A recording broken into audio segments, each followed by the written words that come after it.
Hello, it's Dr. Donna, and welcome to another episode of my podcast, Soul Talk and Psychic Advice.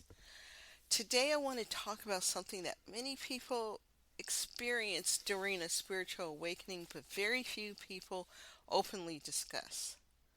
And that is this: during a spiritual awakening, you may begin to feel misunderstood by the people closest to you. And you will be misunderstood by friends, family members, and your romantic partner, no matter how long you've been with your partner. As you go through this and you're shifting, they may look at you like, what's happening here? Your friends may not understand you anymore. Your family may become uncomfortable with your changes. And your romantic partner may feel confused, disconnected, or even threatened by who you are becoming.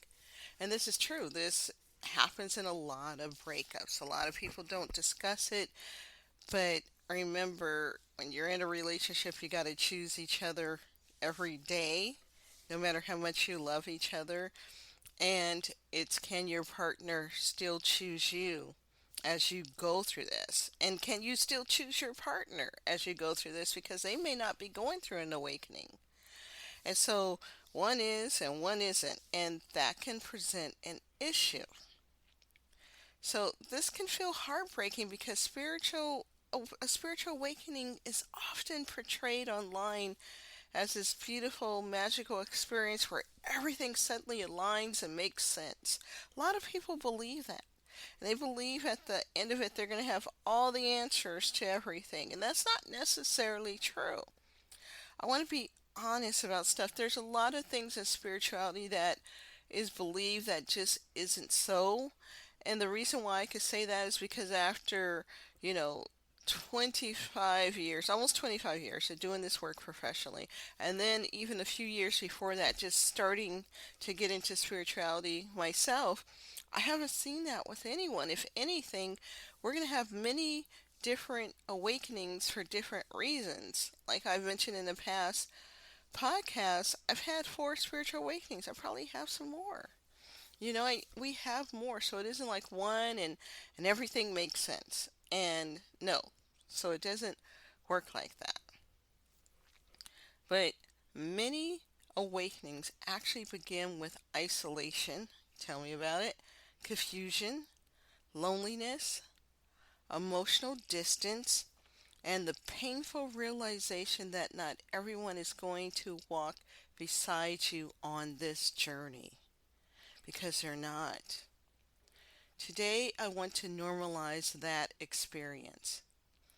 I also want to gently remind you, do not expect people to instantly understand what you're going through. Do not expect everyone to jump on board with your awakening, because they're not. They're like, what the heck's happening? Although I'm heavily into spirituality and I call myself a woo woo girl, a lot of my friends aren't. And I kind of like that, because people get to be who they want to be. And that's basically what it is. So, today I want to normalize that experience. I also want to gently remind you this. Not everybody's going to understand what you're going through. I'm going to say it again. Do not expect everyone to jump on board. And please do not push people to meet you at your spiritual level. This is where the problem comes in, because people will push their partners. They're like, well, this is happening. How come they're not catching up with me? Because it's happening to you, not them. Because one of the deepest lessons of awakening is learning how to honor your path without controlling the path of others. So let's talk about it. Very important to understand, because a lot of people, I think, because they're scared, they don't want to leave people behind, or they think, oh, this is so wonderful. I'm having an awakening. I'm becoming more psychic. I'm understanding things. How come other people don't want this? Because people want what they want, not necessarily what we want or want them to have. So let's talk about how a spiritual awakening changes your inner world, because it does. One of the reasons spiritual awakenings affects relationships so deeply is because awakening changes your inner world first. Your perception changes. Your nervous system changes. Your emotional awareness changes. Your priorities begin to shift. You may suddenly become more sensitive to energy, conflict, dishonesty, overstimulation, toxicity, or emotionally draining environments. And you kind of expect everybody to see what you're seeing, but they're not. And so you may feel like you're in a world by yourself, and that gets uncomfortable, so you just want people to get on board with you. Things you once tolerated may suddenly feel unbearable. Conversations that used to entertain you may now feel empty. Yeah, small talk will frustrate you. Certain topics will be like, oh, I can't listen to this. And it's not out of arrogance, it's just you're shifting. You may begin craving solitude, nature, silence, healing, meditation, truth, purpose, or emotional depth. Yes. And while all of this may feel profound to you, the people around you may simply experience this as you've changed because you have changed. But here is what's important to understand. Your spiritual awakening is happening inside your body, your mind, your emotions, and your consciousness. This is all about you. Other people cannot fully see what you are experiencing internally. They cannot, so don't expect it, no matter how well they know you or you know them. So while you may feel expanded, they may feel confused. While you may feel spiritually activated, they may feel like they are losing the version of you that they once knew, because they are losing that version of you. And this is where misunderstanding often begins. As I was having my awakening, a lot of people just walked away. I wasn't the fun person to hang out with and, go to social gatherings with, and I really didn't want to. But then I look up and it's like I didn't want to push people away, but it just kind of happened. Friends may not understand you anymore. Let's discuss this. One of the first relationship shifts people often notice during an awakening is with friendships. You may start feeling disconnected from conversations that revolve around gossip, drama, negativity, superficiality, or constant distraction. Yes, I used to enjoy a little bit of gossip. Not the negative kind too much, but a little bit of gossip, and you just all of a sudden as you go through this stuff, it's like, nah, it's not for me. And then you start realizing, whoa, I once gossiped. Yeah. You may notice that certain friendships were built around trauma bonding, people pleasing, caretaking, or shared emotional wounds. And once you begin healing, those dynamics can change. Some friends may support your growth, but others may become uncomfortable. Not because you are wrong, not because they are bad people, but because your transformation may unintentionally challenge their comfort zone. And it does challenge their comfort zone. Sometimes when one person changes, it forces others to unconsciously look at themselves. And not everyone is ready for that. They just aren't. And you can't be mad. I hear it all the time. People are mad at someone. How come they're not changing? How come I want this? Because it's not their journey. And so that's going to add to more pain of going through your own spiritual awakening, is realizing this is your journey. And it may take you somewhere different from where you are right now. So not everybody is ready for it. You may hear things like you're acting different, you become too serious. Yep. You think you're spiritually better than everyone. Yeah, because sometimes a spiritual awakening, if you're not careful, you can come off as like spiritually superior. And some people act that way. You've changed, and honestly, you probably have changed. But awakening is not about becoming superior. It is about becoming more aware. And awareness naturally changes what resonates with you. One of the hardest lessons is realizing not every friendship is meant to evolve with you forever. I've had so many friendships drop off throughout the years. They just do. And some relationships are seasonal, whether you go through awakening or not. And some were meant to teach you something, right? Reason, season, lifetime. And some relationships naturally fade as your energy changes. That does not mean you failed. It does not mean they failed. It simply means you are growing in different directions because you are. Well, let's talk about family members and how they may resist your awakening, because they will. Family relationships can become especially difficult during spiritual awakenings. Why? Because families often unconsciously expect stability and familiarity. They do. When you begin changing spiritually, emotionally, or energetically, family systems can react strongly, and they will, especially if your awakening causes you to set boundaries, speak more honestly, heal old wounds, and stop people pleasing, or question long held beliefs. Things will shift in your family. Some family members may dismiss your experience entirely. Others may mock spirituality because they do not understand it. Expect that. Some may worry about you. Others may interpret your growth as rejection. They may even think you're having a mental health crisis. And sometimes family members unconsciously prefer the old version of you because that version fit comfortably inside the family dynamic, right? Comply, complacency, whatever's going on. Don't change it. This can feel deeply painful, especially when you simply want to feel seen and understood. But one of the biggest mistakes people make during an awakening is trying to force family members to validate experiences they cannot yet comprehend. You cannot force an awakening on anyone, not your family either. You cannot force emotional readiness, and you cannot force consciousness expansion. So you can't force your family to face any trauma or dysfunction or childhood abuse or who did what. You can't force any of that, and that could be upsetting. I was there. I was mad at my family. Like, wake up, people.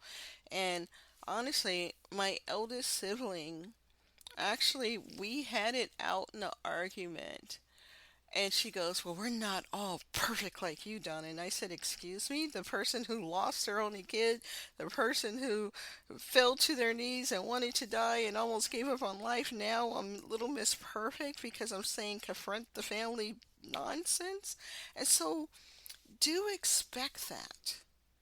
Do expect there to be a war with people when you start having a spiritual awakening. It's going to happen.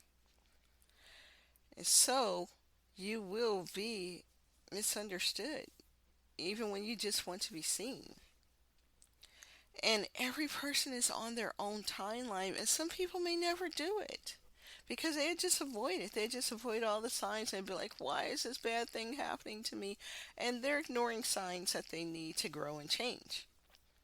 Some people awaken slowly, some people awaken later in life. Some may never resonate with spirituality at all.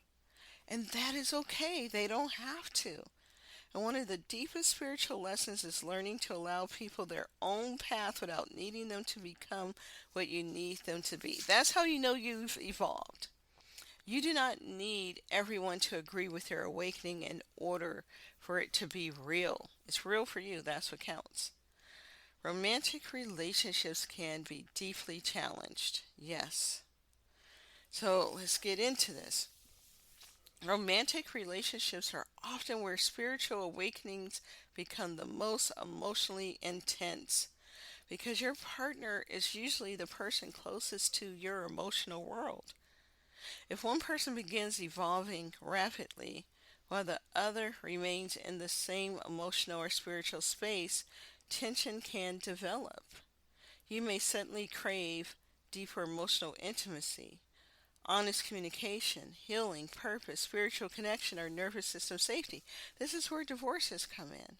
right? And this is probably why when people get married at 20, they're rarely married to the same person at 40, 50, 60, because you change. And if they're still together, one is have learned to let the other person just be their own person. They've learned to respect each other's individuality, and they grew that way together, but they didn't necessarily grow together in other ways, that they just found a way to make it work.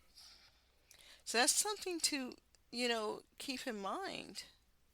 So meanwhile, your partner may feel confused, left behind, judged, are disconnected from you. And do not say to your partner, how come you don't want to do this? How come you don't get this? Because that could be your fear of, I don't want to lose this person or break up with this person. I need them to get on board. And this is important. Please do not assume your partner must immediately understand your spiritual awakening. To you, this journey may feel life changing. To them, it may feel sudden and overwhelming. Yes, some people going through an awakening unintentionally begin speaking to their partner from a spiritually superior position. Watch that, please. They may say things like, "You're not awakened." Yeah, don't say that. You're low vibration. You just don't understand consciousness. And honestly, that approach usually creates more distance, not more connection. A spiritual awakening should create more compassion, not more ego. Yes, your partner does not need to become spiritually identical to you in order to love you. And trying to force someone into awakening usually pushes them farther away. You cannot pressure someone into emotional readiness. No, you cannot. You cannot force spiritual growth. And you cannot drag someone into consciousness expansion before they are ready. In fact, trying to wake people up often comes from anxiety, fear, loneliness, or the desperate need to feel understood. But awakening also teaches emotional responsibility, meaning you learn how to hold your own experience without demanding others mirror them back perfectly. Right? This is your journey alone. Now, sometimes relationships genuinely do outgrow each other. They just do, for many reasons. And yes, some relationships end during an awakening. That does happen. But not every partner who does not fully understand spirituality is automatically unhealthy or unconscious. No, and we have to stop seeing spirituality as the end all be all. It isn't for everyone. Maybe they have a different belief system. Maybe they're an atheist. Maybe many things, right? And so remember that. And sometimes they simply process life differently. A spiritually mature relationship allows room for individual paths, right? Stop trying to convince everyone. So let's discuss this, because one of the biggest turning points in a spiritual awakening is when you stop trying to convince everyone else. You stop over explaining. You stop trying to prove your experiences. You stop needing validation from people who cannot currently relate. Because true spiritual growth becomes quieter, more grounded, more embodied, more emotionally regulated. You begin understanding not everyone is meant to understand your journey, and that is okay. The need to constantly convince others often comes from insecurity in our own awakening. Yes, there's a lot's going on inside of us, and it could feel very insecure. But when you become more internally grounded, you stop needing universal agreement. You allow people their opinions. You allow skepticism. You allow misunderstanding. When people say, "Oh, I don't believe in, psychics or whatever," I say you have every right not to believe in it. But I also like to tell them, it's a $2.8 billion business in America alone. So sometimes I can be a little bit like, I want to give you a perspective on it, but it's okay if you don't believe in it. Sometimes people will say things to try to make you doubt yourself. But when you go through awakening, you start realizing this is just me. And that's what my awakenings wanted me to understand. that I am to be me and to be comfortable that yes, I left the science world in my early 20s and went to chiropractic and on to spirituality. I just kept on moving further to the extreme, right? Because a lot of people don't consider chiropractic real, although you take a lot of science classes and they consider that woo woo or not real doctors. So, I've always kind of moved to a different beat, march the beat of my own drum, and that's what awakening will do to you. You will just do it, and when people say things, you're like, okay, I respect that. And that helps you to not be offended, and it helps them to realize we can be different. And so you allow these things. You allow, you know, people to have their own opinions, their own skepticism. And you allow misunderstandings without abandoning yourself. And honestly, this creates more peace. This is how peace comes. Because forcing spiritual conversations onto unwilling people usually damages relationships. Not everyone wants to discuss energy, consciousness, intuition, awakening, symptoms, or spiritual transformation. They don't. And some people just think it's all hogwash, especially if they've been through a lot in life. They're like, that's just another form of nonsense. And that does not make them less valuable as human beings. Part of awakening is learning discernment, learning when to share, learning who feels emotionally safe, learning when silence is wiser than over explaining. So I hope this gives you something to think about. Your journey is yours alone, and the people around you are not going to necessarily understand it or want to understand it. And if you come from a traditional family of traditional religion, you're going to be the black sheep as you go through this. I am the black sheep of my family. Yeah, I don't think anybody else is doing the spirituality stuff really in my family. Yeah, so I'm the black sheep, and that's okay. And I interact with some family members and some I don't because I had war with them over discussing past issues, and that's okay. And some people go, "Oh, it's sad," because some people are still in that space of trying to hold on to family even when there's unhealthy people in it. And that works for them, but it didn't work for me to stick around any toxic family members. And I have a few of those, that really need to go to therapy. But they're going to do them, and I'm going to do me, and that's okay. So remember, you do you, and let people do them. And that's hard, even when it's your romantic partner, too, someone that you share a bed with, you're married to, or committed to, that you've made a life with. They're allowed to do their own thing. You can't see them as behind or not catching up, or they just don't get it, and you become their parent. None of that's true. They're just doing their thing. They're where they're supposed to be. And some people may never notice that they're having a spiritual awakening. Sometimes you don't notice while it's happening because it's just coming on so strong. We talk about it more. I try to talk about it in a more grounded sense instead of this woo woo sense because a spiritual awakening is many things. It's about life changes, it's about leveling up in your life. Being aware of what no longer works for you and finding what now works for you. So I'm going to close this out. If you're currently going through a spiritual awakening and feeling misunderstood, I want you to know that you are not alone. Many people experience relationship shifts during an awakening. Many people feel isolated at first, and many people grieve the changing dynamics in friendships, family relationships, and romantic partnerships. But please remember, you do not need everyone to validate your awakening for it to matter.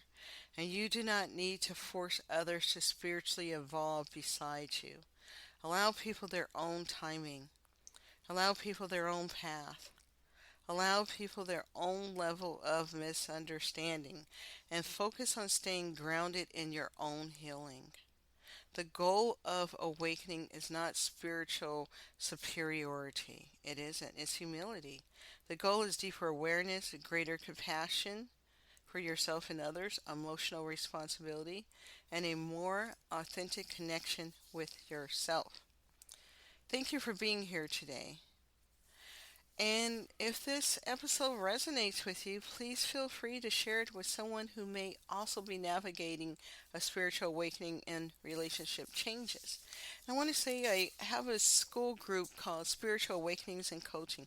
It's for anyone who is going through a spiritual awakening. It's not like for just psychic healers or empaths, it's just anyone. And I will post the link below. And I want to thank you for listening. Have a great day, and I see you in the next episode.